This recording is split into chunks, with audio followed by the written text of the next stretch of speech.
Ephraim. Pat, today some long-awaited good news in the fight against trafficking. A national report card shows more states are getting A's and B's this year in recognition of new anti-trafficking laws. As Heather Sells shows us, those laws have improved dramatically in just the last 4 years. Shared Hope International began grading states on their anti-trafficking laws in 2011.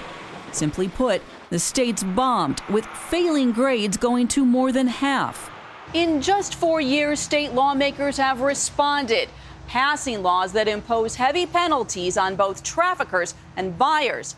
This year, Shared Hope gave half the states A's and B's, and not one state failed. A lot of that is due to grassroots activities. Public awareness has increased significantly over the years. Two bright spots include North Dakota and Montana. In recent years, the booming oil industry brought in more than 100,000 workers to the Bakken region, and crime spiked in both states. That led Shared Hope to fail North Dakota and Montana back in 2011. Today, their grades have improved to a B and an A.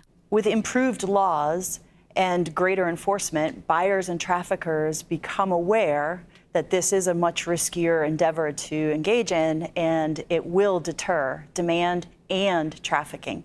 What's still needed across the board: help for victims, especially in the areas of protection and services. Shared Hope wants all states to strive for A's and B's so that traffickers will not be able to simply move their operations. Heather Sells, CBN News. And here tomorrow on the 700 Club, Heather will have a report on the shelters here in America that are helping victims of trafficking. Pat?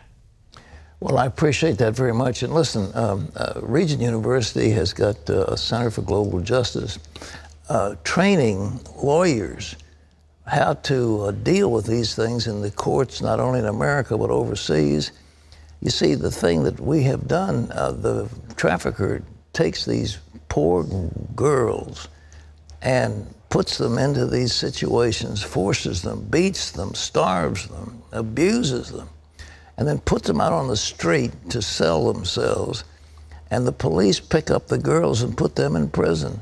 They've already been in prison. And the thing that is needed, and that's what this report shows, is the people who need to get serious penalties are the traffickers.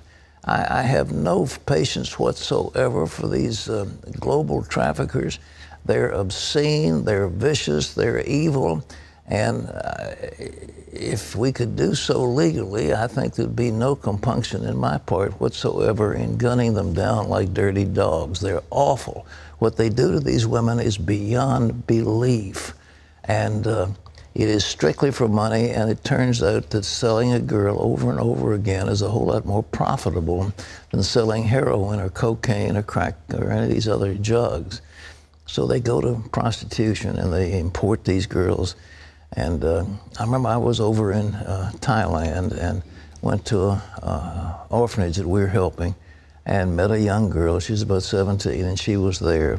And I said, "What's the deal?" Well, the traffickers would come up from Bangkok and they would offer the parents a color TV set or a refrigerator in exchange for their daughter. And she knew that they were going to sell her, and so she ran away and went to this place where she could be cared for. But that's the kind of thing we're dealing with: a refrigerator or a color TV in exchange for a human being.